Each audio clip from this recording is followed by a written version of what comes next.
नमस्कार। नमस्कार। जैसा कि पिछले दिनों हम लोगों की चर्चा हो रही थी कि रसायन विषय है क्या, इसमें किन चीज़ों का अध्ययन किया जाता है और रसायन विषय का जो हम अध्ययन कर रहे हैं, जानकारी प्राप्त कर रहे हैं, उस जानकारी को हम किन किन क्षेत्रों में उपयोग कर सकते हैं। तो अभी हम लोगों ने रसायन विषय में पदार्थ क्या है, पदार्थ कहाँ उपस्थित है, इसकी चर्चाएं कर चुके हैं। अब यदि हम यह जान जाए कि हम जो रसायन विषय के अंतर्गत पढ़ रहे हैं उस जानकारी का उपयोग किन किन क्षेत्रों में होगा, तो वो हमारे लिए बहुत ही लाभकारी चीज होती है। उसी प्रकार लाभकारी चीज होती है जैसे हम लोग थोड़ा कल्पना करें कि जैसे घर का कोई छोटा बच्चा होता है और उस बच्चे को यदि हम कहते हैं कि बेटा उस गिलास को वहां से यहाँ ले आ दो तो तुम्हें चॉकलेट मिलेगी। सामान्य रूप से वो अगर ना करते रहता है और जब वह चॉकलेट उसके पसंद की चीज हम देने को बोलते हैं, बड़े खुशी के साथ उस कार्य को कर देता है या उस गिलास को उठा के यहाँ पे ले आ देता है। इसका मतलब क्या है?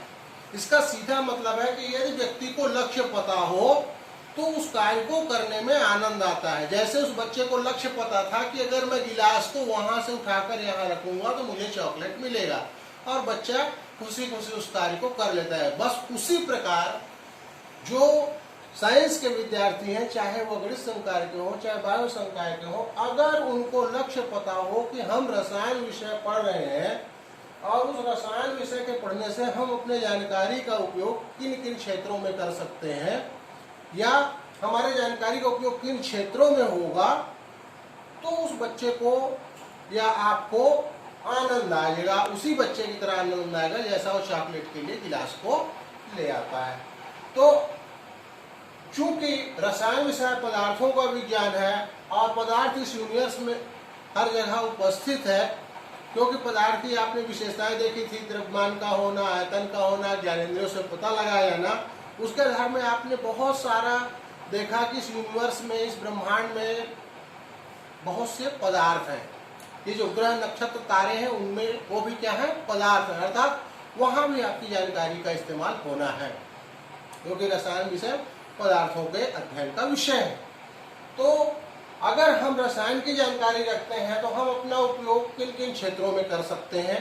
तो सबसे पहले अगर देखें, जैसे मैं यहाँ आपके सामने आपका रसायन विषय का शिक्षक खड़ा हूँ, तो अगर हम रसायन विषय की जानकारी रखते हैं तो शिक्षा क्षेत्र में हम इसका उपयोग बहुत ही महत्वपूर्ण भूमिका निभा सकते हैं। स्कूल शिक्षा में हम स्कूल स्तर पर रसायन विषय के शिक्षक के रूप में, कॉलेज स्तर पर रसायन विषय के प्राध्यापक के रूप में हम अपनी रसायन विषय की जानकारी का उपयोग कर सकते हैं। और ज़्यादा रसायन के गहन क्षेत्रों को अगर हम खोज अनुसंधान करते हैं तो रिसर्च के फील्ड में जा सकते हैं।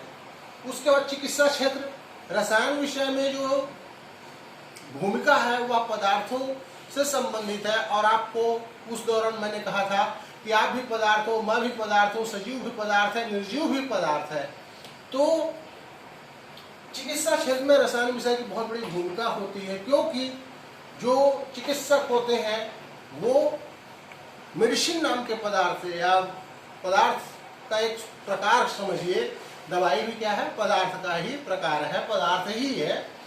तो उस मेडिसिन से वह रोगों का इलाज करता है, अर्थात डॉक्टर को उस पदार्थ की जानकारी होती है जिसके माध्यम से वह रोगों का निदान करता है या रोगों का इलाज करता है। तो डॉक्टर के रूप में, नर्स के रूप में, कंपाउंडर्स के रूप में, फार्मासिस्ट के रूप में हम चिकित्सा क्षेत्र में अपनी भूमिकाओं का निर्वहन कर सकते हैं और अपनी जानकारी, रसायन की जानकारी का उपयोग कर सकते हैं और हमारे रसायन का जो ज्ञान का उपयोग हो सकता है। उसके बाद आते हैं औद्योगिक क्षेत्र। औद्योगिक क्षेत्र में आप लोगों ने बहुत सुना होगा कि भाई वो फलाने कंपनी में आपका कोई रिश्तेदार है, कोई परिवार का मित्र केमिस्ट है या प्रयोगशाला में कार्य करता है।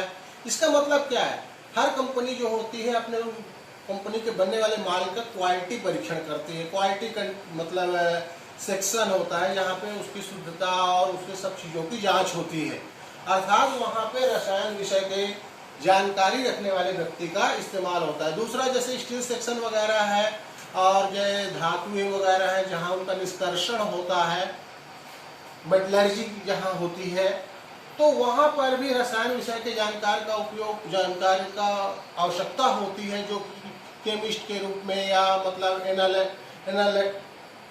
विश्लेषक के रूप में नाम से वो जाना जाता है, केमिकल इंजीनियर के नाम से जाना जाता है, और औद्योगिक क्षेत्रों में उनकी जानकारियों का उपयोग होता है। कृषि क्षेत्र में अगर हम रसायन की जानकारी रखते हैं तो एक अच्छे किसान भी बन सकते हैं।